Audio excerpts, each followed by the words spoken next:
Jai Baba. This is the 11th session in our series, God Speaks as the Master Framework for Meher Baba's Darshana. This session today will be continuing our discussion of the 8th part or chapter. This slide shows you the way that the greater series has been subdivided conceptually. We began with God Speaks in historical context. The second part was on the divine theme. The third was on creation and evolution. The fourth was on reincarnation. The fifth on involution. And now we're looking at the second pass and cosmic architecture in God Speaks. Now, what that term second pass means, to bring up this image by Rano Gailey again, the second pass through the narrative of the divine theme. God Speaks has 10 chapters. Chapters 2 to 7 go through the narrative of the divine theme the first time. And in this image of Rano Gailey's, you can see the divine theme is the movement from the beyond state on top around the entire circuit, going counterclockwise through evolution, reincarnation, involution to God realization. That's the divine theme. So chapters 2 to 7 did it the first time. And now in chapter 8, Baba's going through the divine theme a second time. Chapter 8 is very long, though. It's longer than chapters 2 to 7 put together. So we began discussing chapter 8 in session 10 last time, and we're continuing it again with this session. To reiterate, chapter 8, part 8, it's actually called, looks at the divine theme narrative from a very different point of view than Baba did the first time through. He's not focusing on the experience and journey of the individual soul quite as much. That's implicit. But rather, he's looking at that journey in the context of great principles, cosmic principles. I'm using the term cosmic architecture, principles of cosmic architecture coming into play. Now, this slide here gives an idea of some of the topics that come up in part 8. Part 8 means chapter 8. Through all of chapter 8, Baba is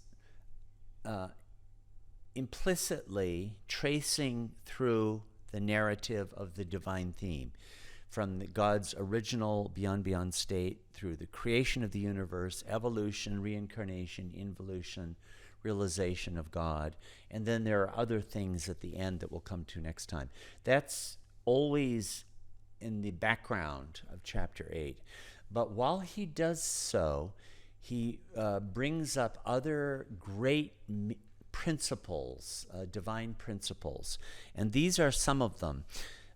Part 8 goes through these more or less in this order, not rigidly. There's a lot of spiraling back and forth that happens. But if you take note of this, I think it could be helpful in finding your way through what is clearly the most difficult chapter in God Speaks. Baba began, I didn't put it in here actually on this slide, but he begins with talking about the beyond state, the original state of God. Through much of the first part of this chapter, it actually continues for 25 pages out of the 80 pages of the chapter total. He talks about the everything and the nothing, which was our subject, one of our subjects last time. The everything is the reality of God, and the nothing is the nothing inherent within the everything that manifests as the created universe. Baba talked about creation, the whim of God, and the Om point. He spends about 10, 15 pages centrally focused on God's triune nature as knowledge, power, and bliss. And I brought out last time how important that is to Meher Baba's Darshana. That's what we've covered so far. So in this session today, I will be focusing mainly on the next two items in this list. That is the three conscious states, wakefulness, dream, and sound sleep, and then God as creator, preserver, and destroyer. And this is in the slide, the 10 states of God. This is the third state of God. In Infinite Intelligence, the book Infinite Intelligence, Baba uses the name Ishwar to refer to this. So those two cosmic principles will be the main focus today. The section of it, of Chapter 8, that we'll be looking at really starts, and let me just scroll through some of this. You can see here on the bottom of page 86, Baba brings up the topic of the three states, sound sleep, dream, and wakefulness, if you can see them on pages 86 to 87. And Baba then goes into a section dealing with creator, preserver, destroyer, and goes back somewhat to wakefulness, dream, sound, sleep again. And he mingles these two topics quite a bit. And this runs up until, I'll show you page 105 right here. Here, Baba, the seventh stage is where Baba completes a review of the movement from sound sleep to wakefulness, and then spends about 8 or 9 pages dealing with reincarnation. Let me just show you, there are all these subtle indications that he is indeed tracing through the narrative of the divine theme. So on page 112, the process through which God in the man state struggles to unburden these finite impressions is one which takes place through opposite impressions and is called the process of reincarnation. Here's one of the indications that the whole chapter is organized around the divine theme. And right after this, Baba starts getting into involution. We'll be talking about that next time. Okay, so now our topic, the cosmic principle we'll be looking at here, are the three states of sound sleep, dream, and wakefulness. Now, in modern materialistic science, these would be studied as basically physiological states, states of the human subjectivity. They're not regarded in modern philosophy as having any cosmological significance. Well, the reason I want to say this is because in Meher Baba, they certainly do have cosmological significance. They're profoundly central to the entire story of creation. And in this, Baba is very much in harmony with Advaita Vedanta. This slide here gives a very brief mention of these states as they're described there. One of the Upanishads, called the Mandukya Upanishad, talks about these three. You can see they're called Vishva, Taijasa, and Prajna. They correspond to ordinary wakefulness, the dream state, Savapna, and Sushupti, sound sleep state. And beyond these three is what is called in Vedanta the fourth state. Turiya Avasta means the fourth state, which is the transcendent state that you might say is the unity of these three. When that transcendent unified state gets shattered. It's broken into these three fragments: sound, sleep, dream, wakefulness, Vishva, Taijasa, and Prajna. So this, you'll find this in the writings of the great genius of Advaita Vedanta, Shankaracharya, God-realized soul. And this is very much in Meher Baba's Darshana also. He accepts all of this, and it's a fundamental part of his Darshana. So I'm going to spend a good portion of this session on that. You can see in God Speaks a chart. In fact, before going to this is more complicated. Let me show you this. This is a chart back that Baba did in his own handwriting. This is Meher Baba's own handwriting. It was published in the book In God's Hand. 1925, Baba handwrote 39 pages, and he put this chart in here. And you can see, going from the bottom to the top, there's the ordinary awake state, the ordinary dream state, and the ordinary sound sleep state. Let's just stop there for the moment. So these are experiences that all of us have as part of our daily cycle. And the reason we have them is because the unity has been shattered, and we experience God's unity fragmentarily, one part at a time. All you need to do to realize God, this is how close we are to God. All you need to do is, next time you go to sleep, remain awake. If you could remain completely awake in the state of sound sleep, you would be God realized. And we spend millions of incarnations before we can do this.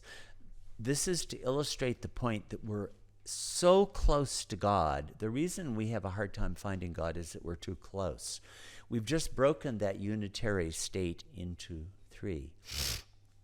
So now these three, Baba, in fact, let me scroll through some charts over the years. This is from Infinite Intelligence. I won't go into them into detail, but let me just give you an idea of how often Baba brought this theme up. Here, too, you get the different states.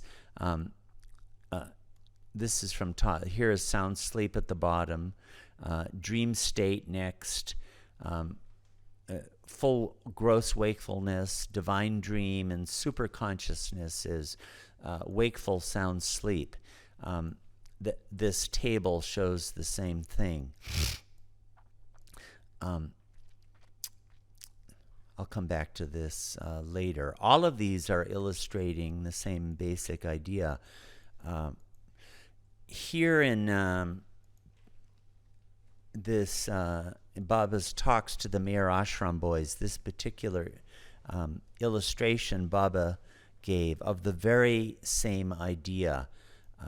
Here you have ordinary wake state, ordinary dream state, sound sleep state, divine dream, and divine awakening. Baba illustrated this. He was talking to the Meher Ashram boys and used his cap to show these different states.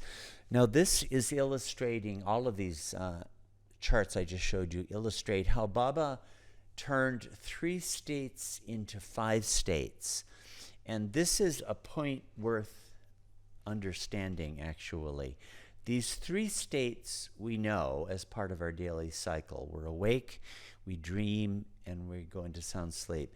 Baba did say that invariably, when you go from wakefulness to sound sleep, you have to pass through the dream state, if only for a moment. And coming from sound sleep to wakefulness, you have to pass through the dream state. It can last for a while, or it can be just a second, but you have to do it. Well, so these 3 in this chart, 1, 2, and 3, are those: the awake state, the ordinary dream state, and the sound sleep state, right? Well, when you enter into the planes of consciousness, this is number 4, you go back into the dream state, but now you do so in full consciousness. ordinary gross conscious people, when dreaming, do so subconsciously. But when you are consciously entering into that dream state again, that's the planes of consciousness. And when you progress from 4 to 5, you go back to your wide awake and your sound asleep at the same time. That's divine awakening, the divine sound sleep state. Thus, 3 states become 5. You see how that happens? There's wakefulness, dream, sound sleep, wakeful dreaming, which is the planes, and wakeful sound sleep, which is God realization. Those 5 you'll find all over the place in Meher Baba's writings. And here it is again in this chart in God Speaks. In fact, I showed you for just a flash this image here. This is in Erich's handwriting, and it was on the back side of a postcard, and you can see here, Mahabaleshwar, January 1954. That's how we could date this. Baba was dictating God Speaks at that very time. Undoubtedly, Erich took this down from Baba's dictation. So you can see here, false wakening, false dream, sound sleep, real dream, and real awakening, right? It's the same 5, the very same 5. And I am personally almost sure that that was the first dictation that led to this chart 3 in God Speaks. So let's look at these more closely, and you'll see those same 5, plus one more added on top. On the bottom, Atma's ordinary awake state. That's what, hopefully, we're all in here, unless you've already been put to sleep by this and you're in the dream state. But Atma, fully conscious, soul's everyday gross consciousness. That's the ordinary awake state. Vedanta calls it Jagrat.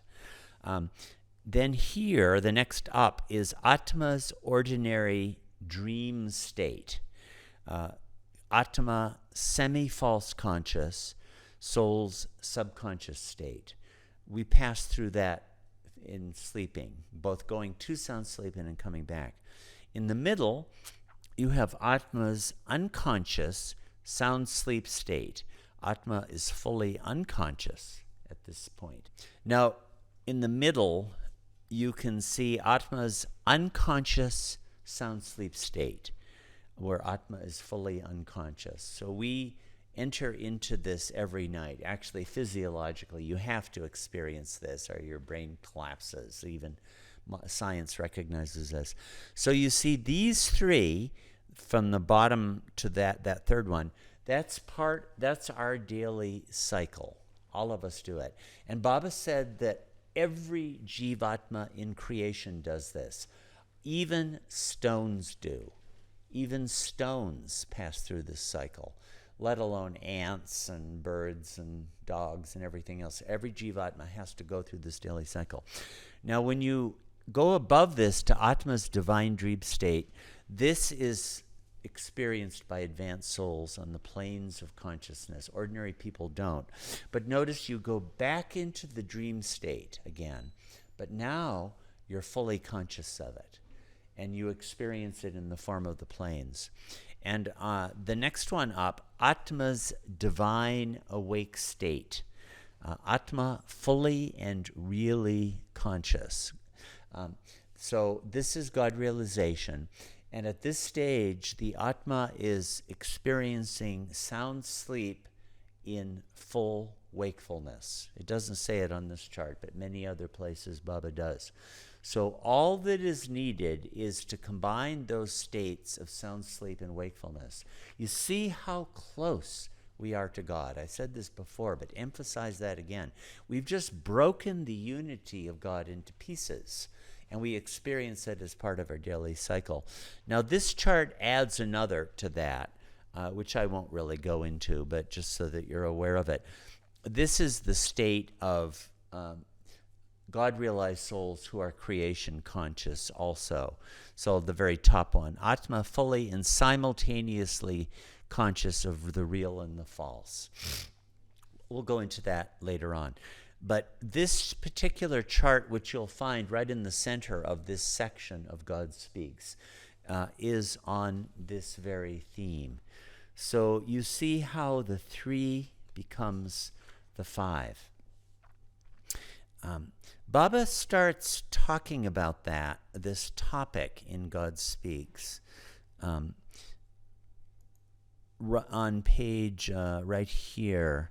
Yeah, page 86. I read this. Let's call attention to this again. Baba has been talking about knowledge, power, and bliss, the triune nature of God. But now he introduces this new topic. The first state is the sound sleep state, or the state of complete unconsciousness of the self and man. The second state is the dream state, or the semi-conscious or semi-awake state. And the third state is the completely awake state, or the state of complete consciousness of the self in man as man. So here on page 86, Baba brings up the topic of these 3 states, which is going to be at the center of his discussion for 15 pages. By the way, let me just throw this in.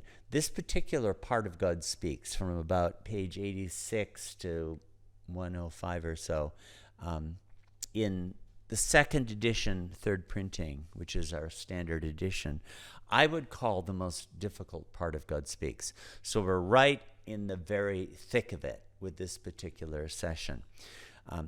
Now, here's another chart that I just made myself to show this in another way. On the left, we have stages in the narrative of the soul's journey. So this, remember, the divine theme is from the original unconscious state: creation, evolution, reincarnation, involution, God realization. This can all be correlated with these 3 states become 5. In the original beyond state, on the top left there, you have God right here is unconscious. In evolution, God is subconscious in the dream state, right? You see the dream state here? In the stage of reincarnation in human form, the Atma is wide awake. Although, what this chart brings in is we pass through a daily cycle: wakefulness, dream, sound, sleep, dream, wakefulness, dream, sound, sleep, dream, wakefulness, over and over again. Millions of times. This is our daily cycle. So, having achieved wakefulness in human form, that's the third level here, we go through the daily cycle from wakefulness to dream to sound sleep to dream to wakefulness. That's part of our daily routine. In fact, Jivatmas have done that from the very beginning, not going all the way to wakefulness, because before human form you're not fully awake yet, but animals sleep. Even Baba said stones sleep. Even they go through this cycle. From here, the divine theme progresses to involution and God realization. So the entire story of the divine theme, and remember how central this has been to God Speaks, right? It's been the main principle of the organization of the whole book is the divine theme. The whole thing can be characterized in terms of these 3 states. God begins sound asleep. God dreams in evolution. God is falsely awake as a human being. God begins to dream divinely, and then God is divinely awake in God realization. So this principle can be used to characterize the entire journey of the soul from beginning to end. So we've seen in Vedanta how these 3 states are there, but Baba has really developed this idea quite a bit. Now there's another principle that I would like to call attention to, and you can see this you can see this right in this slide in Baba's own handwriting. Here you see those 5, right? Ordinary awake state, ordinary dream, ordinary sound sleep, divine dream, and divine awakening. You might ask, why is sleep in the middle? ought it not to be from sound sleep to dream to wakefulness to divine dream to divine sound sleep? And many of his charts do show it that way. The whole divine theme follows that progression. But in this, in this version in God's Hand, and actually this God Speaks chart 3 has the same pattern. It has sound sleep in the middle. So to go back to In God's Hand, Baba does explain this, and I'll just give the gist of it. It is as if to enter the spiritual path, it is as if you have to pass through sound sleep. And the divine dreaming of the spiritual path is, you might say, on the far side of sound sleep. We'll come next session to the concept of fana. There you have to pass through an annihilation. This is kind of metaphorical. So often Baba will put sound sleep in the middle, because it's from that point of annihilation that you progress to the divine dream. So when you've entered into the spiritual path, as in this particular chart, as if you see the laser pointer, ordinary people do this cycling. Sound sleep dream, wakefulness dream, we're cycling this way, right? Well, when you're on the path, you're cycling this way. You're cycling from sound sleep to divine dream to sound sleep to divine dream to sound sleep to divine dream. And actually, a perfect master, not a majub, but a perfect master who comes down to creation consciousness, cycles like this, say 5, 4, 3, like that. So this form of this chart with sound sleep in the middle, you'll find in many of Baba's charts. And if you look at Infinite Intelligence, Tiffin Lectures, Creation and Its Causes, God Speaks, you'll see many, many charts on this subject of these 3 states which have become 5 states.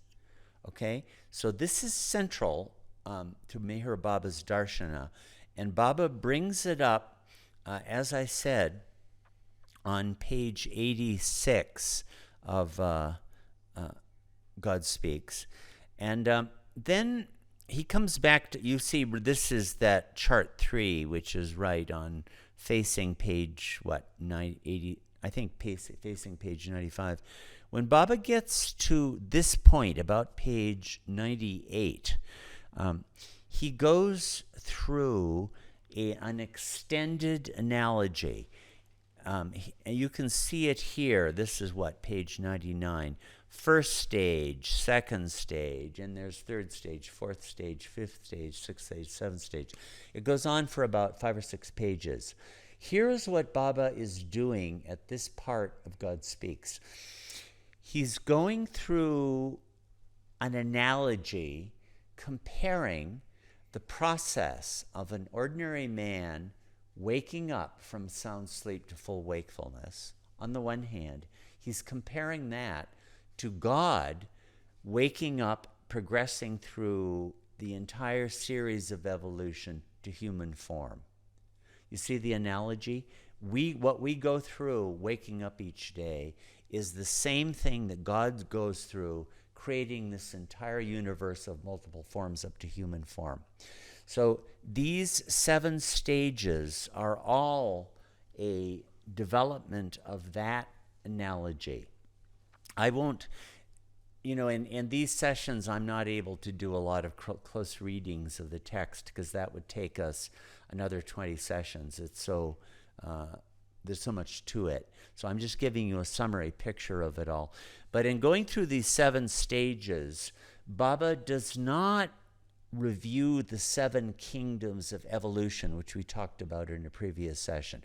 Stone, metal, plant, worm, fish, bird, animal, human.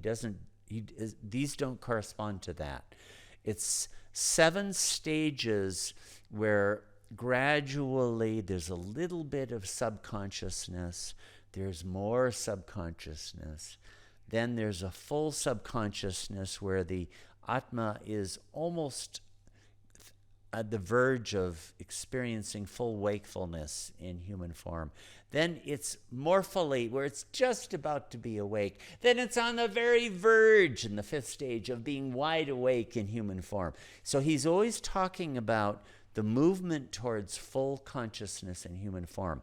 In the sixth stage, as Baba describes it, the Atma is wide awake, and it's a state where the Atma sees its environment but is not conscious of itself. I don't know, maybe some of you have experienced this in the process of waking, where for one instant you're conscious but you're not conscious of yourself yet. Have you experienced that? I sort of vaguely associate with that. And the seventh stage, Baba says, is where the man is wide awake and remembers himself. My name is so-and-so, I'm in this body, etc., etc., etc. At that stage, the Atma has achieved full human consciousness. It's not divine consciousness because you're experiencing the false illusion. You're experiencing false awakening. It's that stage of false wakefulness at the end of evolution. So it's through these 7 stages. I'll scroll through these pages a little bit. You can see here. 3rd stage, 4th stage on page 102. 5th stage, 6th stage. And here we get to the 7th stage, page 105. That's full wakefulness. So once again, Baba has done as a big analogy of comparing an ordinary man going from ordinary sound sleep to ordinary wakefulness, which all of us do every day.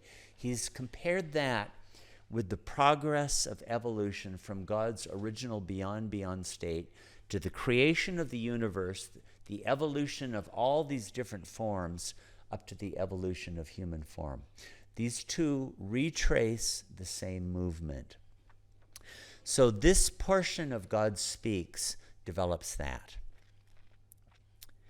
And with that, today we'll conclude the discussion of these 3 states. As you can well imagine, much more could be said about this. So this section of God Speaks, from about page 86 to 105, is central. Once he's reached this 7th stage, which you can see here on page 105, he's arrived at human form, and the following of the divine theme through evolution is through. So from page 105 to about page 113, now he's going to be talking about the stage of reincarnation. I'm saying this because this chapter is so long and so confusing. If you understand that there's a divine theme narrative being followed, it helps a lot. So now reincarnation in human form is going to be the topic for about another 8 pages. Can I ask you a question? Yeah. It is evidently necessary to read these texts, not only just listen to you. Absolutely. I would say you have to read these especially for this chapter, because I'm not going into a lot of close reading. We would get lost in it. But it is important to read before coming to your session, is it? It would be most helpful, yeah. Otherwise, you're just going to hear my interpretation of it. I'm giving these big principles here because I think it really does help with this chapter, especially. This chapter is so deep and so difficult, but so beautiful also, if you understand what Baba is doing. So that's the first of the great principles that I was going to cover today. Remember last time I talked about the everything and the nothing, and God is knowledge, power, bliss. Those also are huge principles of cosmic architecture. We reviewed them last time. So we've just gone through sound, sleep, dream, wakefulness. You see how this chapter goes through the divine theme in a very different way. It's looking at the journey of the soul in the context of vast principles of God's reality. It's not looking at it from the standpoint of, you get sanskaras and you spend them and you drop your body and you get a new body, and then after a zillion lifetimes you progress from worm to, fish. He did that before. He's not looking at it that way now, and from the standpoint of the experience of the individual soul. He's looking at it in a landscape of cosmic principles. That's the purpose of this chapter. So now we're going to go on to the next cosmic principle in today's discussion, which is the three attributes of creator, preserver, and destroyer. God as creator, preserver, and destroyer. Now in the Abrahamic religions, Christianity, Islam, Judaism, God is regarded as the creator of the universe. And there are certain kinds of Christian belief, like deism is a name for it, where God is regarded as the creator of the universe back at the beginning, and then the universe just kind of continued on its own, and God was a hands-off guy who just watched it all. I'm mentioning this to say this most emphatically is not what Meher Baba said. First of all, God is not just creator, God is preserver and destroyer, and those are intimately connected with each other. Creation implies preservation. Why would you create if you did not intend to preserve what you're creating? And the very act of preserving implies an anticipation of destruction.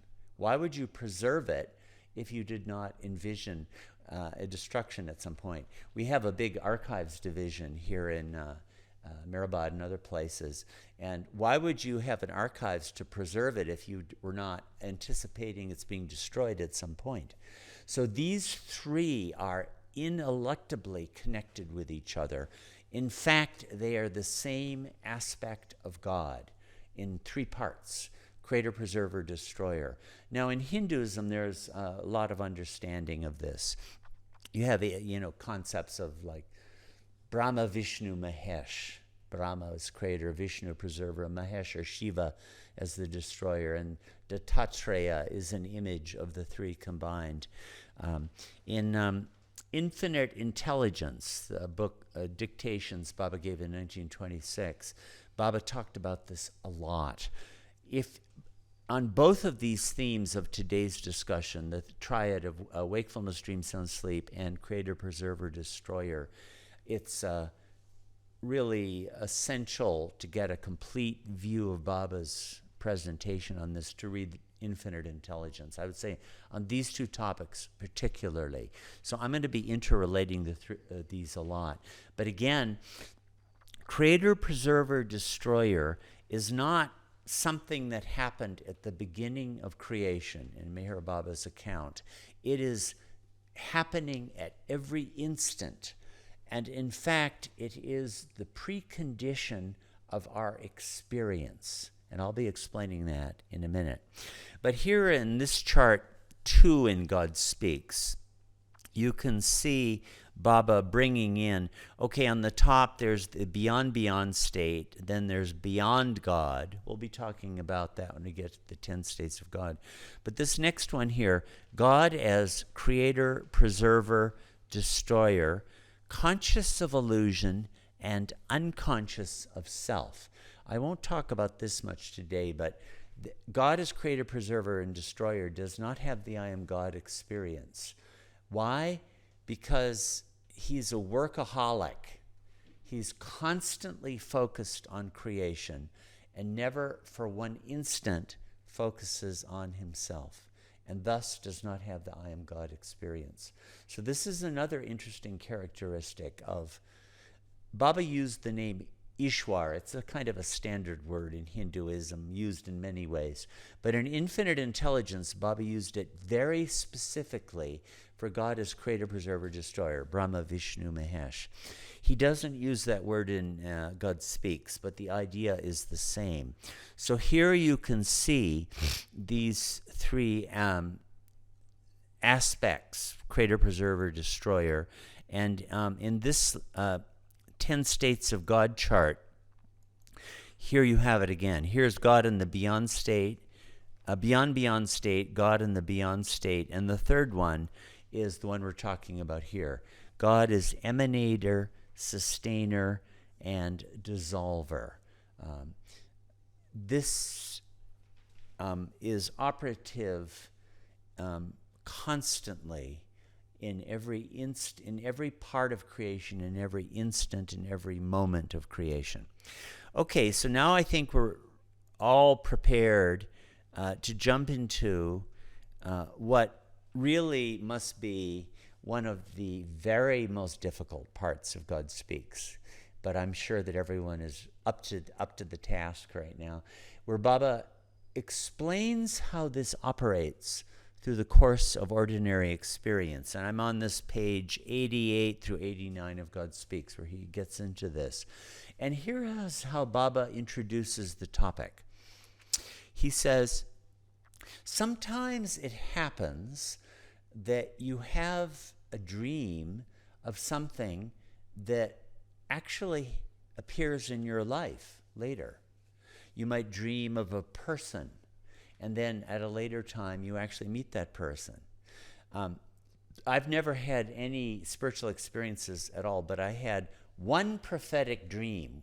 I dreamed that somebody always parked, I was working at Merzad at that time, and somebody always parked their car in a certain place. So in my dream, the car was parked there and the back tire was flat. And 3 or 4 days later, that car was parked there and was flat. So if you want to know about when the universe is going to be destroyed, you could read Nostradamus, or Alaba could give you predictions on that. But if you want to know about flat tires, I'm your guy. Of course, it's only happened once, but I'm one for one. So I actually did have a dream. I mean, it's a ridiculous small thing, but people do have such dreams. And so Baba is asking, how does this happen? How, in fact, he says right here on page 89, is it really possible in the dream of the present for one to come across and witness a certain object which is totally of the future, and to establish future associations in advance? Or jumping down below, what is it that endows man with the faculty of prescience? Prescience means to know in advance, know the future in advance. How can this happen? And this is how Baba gets into this topic. And the explanation he gives is very profound. It's very difficult, but it's very beautiful and profound, especially on this 2 or 3 pages, 90, 91, 92, 93, that he gives this. And let me try to explain it and then read snippets. What happens, we've seen wakefulness, dream, sound, sleep. It's related to this. Our sanskaras are asleep, you might say. They're buried in our unconscious mind, and from there they erupt and come into consciousness, and we experience them, right? This is why we're bound to falsehood. Well, what are our sanskaras? They are impressions from the past. And when they come up into our present life, we experience them as if they were the present. So you see, we're not experiencing the present at all. We're experiencing the past as if it was the present. And Baba says this, he uses the phrase, in fact, I'll jump down to this. Down at the bottom here, in every wee bit act of preserving that past of yesterday. And I think he's talking here about every sanskara does this. Every little bit of the past of yesterday preserved in impressions erupting into the present is creating our present experience. So we're constantly experiencing the past as if it were the present. People say, live in the now, right? We never do. We're living the past constantly. I feel, although Baba doesn't quite exactly say this, that this is the origin of time. There is really no such thing as time. In fact, on the next page, he says this, page 91. In the eternity of existence, there is no time. There is no past and no future, only the everlasting present, right? But the illusion of time is created by the fact that impressions keep presenting the past as if it were the present, and we're kept in illusion about that. Meanwhile, the fact that we are experiencing the past as the present, like this very moment, we're all doing this, except for those of you who may be God realized. Everybody else is experiencing the past as the present. The fact that we're preserving it as the present means that we anticipate its destruction. Thus, we're projecting the future as the destruction of the present. This is what our experience is about. It is happening at every instant, not just for every human being, for every dog, and for every worm, and for every bacteria, and for every stone. Every jivatma in creation is constantly doing this. This is where the illusion of time is created. Baba does say that of the three aspects of God, creator, preserver, destroyer, preserver is the most important. Notice that in Hinduism, in Vaishnavism, the avatar is the incarnation of Vishnu, who is the preserver. And when we say the universal prayer, we begin, O Parvartigar, the preserver and protector of all. I always think of a picture of Dattatreya, Brahma, Vishnu, and Mahesh, and Brahma is, and Vishnu is, and Shiva is frowning, and Vishnu is, because I'm getting celebrated. Well, why is it? It is because through the act of the preservation, that is the point where we contact experience. We experience things through the preservation of what has been created. Brahma creates it, but what good is it? It's like if you're in a pitch black room and for one single instant the light goes on. It only helps you if that image is preserved and then you can experience it. So it is through the medium of preservation that our link with experience occurs. So, and thus, O Parvartigar, the preserver and protector, because that's our contact with God and that's our contact with experience. Okay, so I'm going to read a little bit from this very, very difficult portion of God Speaks, but I hope maybe you can sort of understand some of it, because it's what he's expressing is a beautiful, profound, and deep idea. Near the top here of page 90. No sooner does man become the creator of the drama of his dream state through the projection of his dormant impressions. You get that? That is, we have all these sanskaras, and they're sleeping. Dormant means sleeping. And when we wake up, they get projected. No sooner does this happen than this very projection of his own dormant impressions reflects his past as if it were really his present. You follow that idea? All that we experience is created by our sanskaras. That is our past. But we think it's the present. This very instant we're doing that. And man, finding himself involved in this drama, gets absorbed in his past while still maintaining his past to be his present. We're all tangled up in what we did before, but we're saying it's happening right now, when in fact it's just the past. But the very act of doing that projects a future, which is going to be, our present is the future of our past. Baba says this. He says that a couple times. And in the course of maintaining our past as our present, we project a future that is going to be the present of the past, which is our present, if you follow all of this. You see how these three are interlinked, and we continuously project and continue it going through the God as creator, preserver, destroyer. That's how this is happening.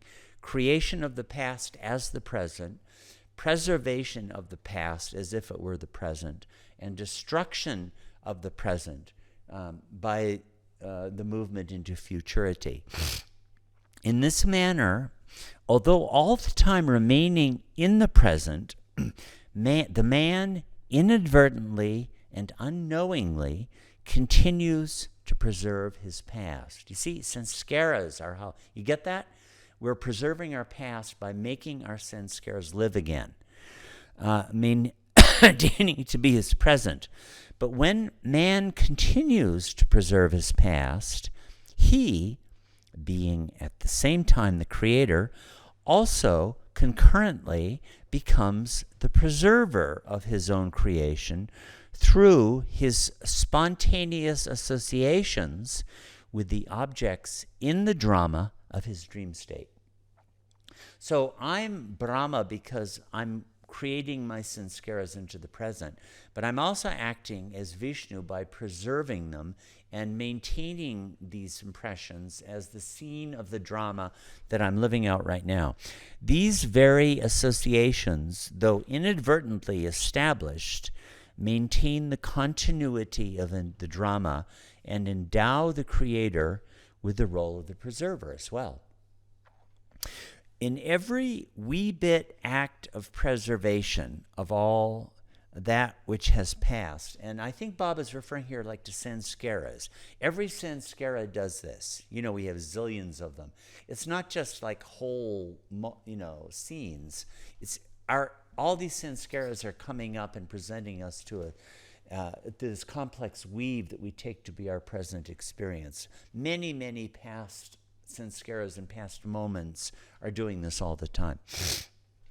A man in his present as the preserver of his past, inadvertently and unknowingly, also simultaneously establishes the future in his very present by the very act of preserving his past as his present, which present had remained always as the future of the past.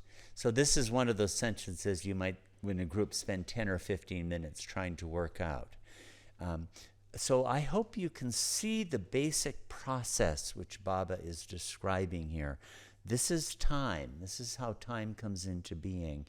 And you can see how creator, preserver, and destroyer are the precondition of our having experience at all.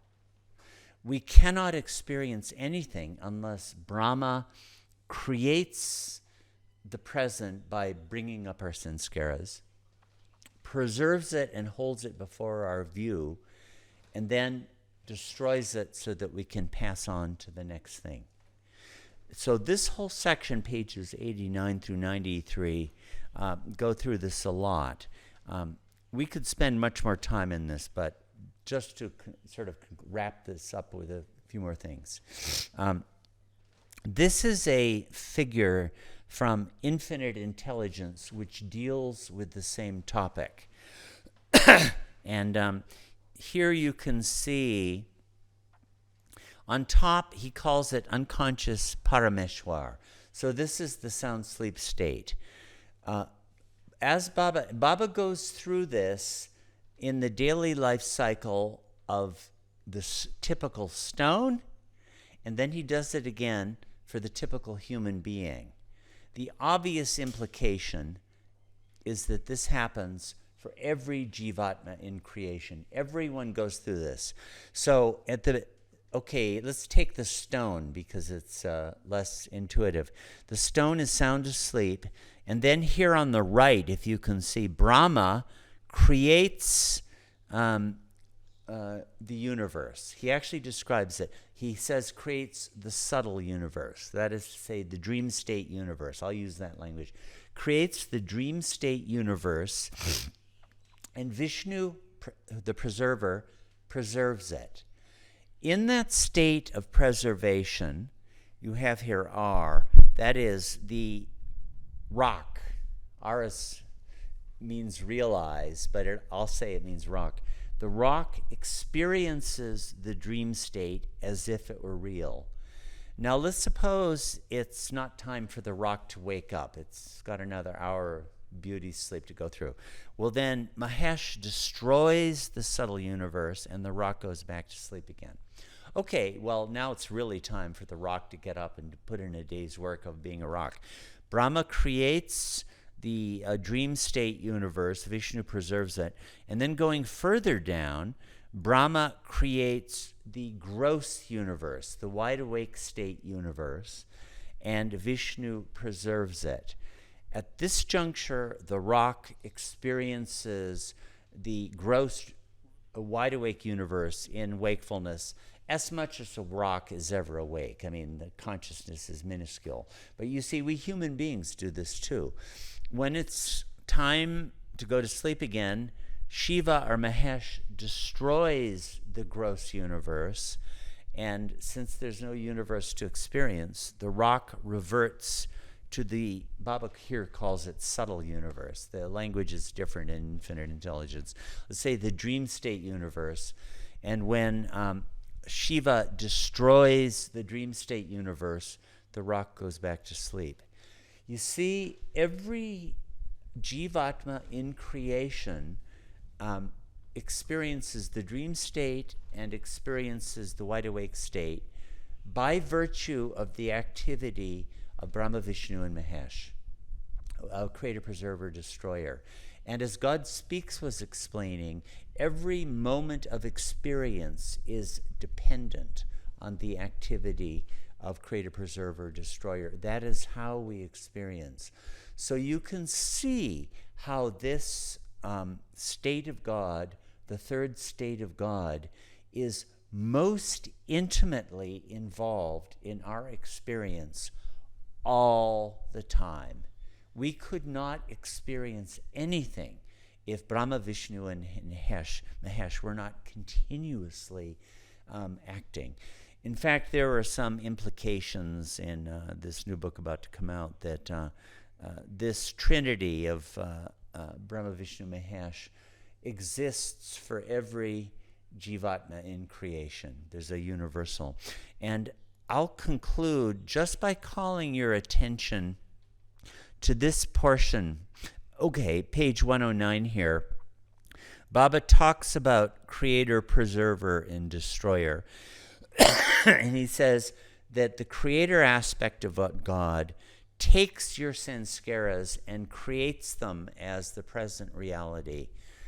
The preserver preserves those impressions as though they were the present, and the destroyer destroys them so that you can go back to sleep again, or on the moment-by-moment level, so that the experience you're having doesn't last forever. What if your experience freeze-framed and you just experience the same instant? You couldn't live a life of a human being. The destroyer has to destroy it so that Brahma can create the next moment from your impressions, and Vishnu can preserve that. You see, instant by instant, this is constantly going on. So on this page 110 through 111, Baba is going through this same daily cycle. I just showed you in Infinite Intelligence, the 10th chapter there, Baba going through the daily cycle of sound, sleep, dream, wakefulness, right? Here he goes through the same thing, but now here he's going through the same thing, but now he's describing it in terms of the activity of sanskaras getting awakened, being preserved, and then being destroyed, this being the basis for our daily cycle. Okay, so this concludes today's session with a brief, you can see these are huge themes. We could go into them a lot more. But if you read this 20 pages of God Speaks from about 86 to 105, these great themes of sound, sleep, dream, wakefulness, and creator, preserver, and destroyer are greatly being developed by Baba, and they're being shown as part of the aspects of God that are essential to the Jivatma's journey through the universe and the Jivatma's daily experience. So the next session is going to be the last on this long chapter.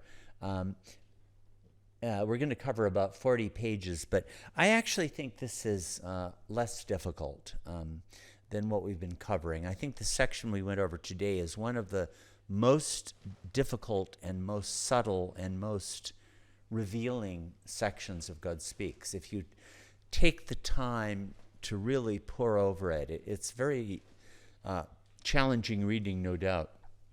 But in the sections that will follow, we'll say a little bit about reincarnation and a little bit about the path. It actually got covered earlier.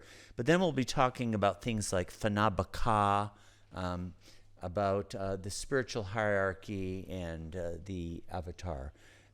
And that will be the conclusion of our 3 sessions on the 8th chapter, part 8 of God Speaks. Avatar Meher Baba Ki Jai.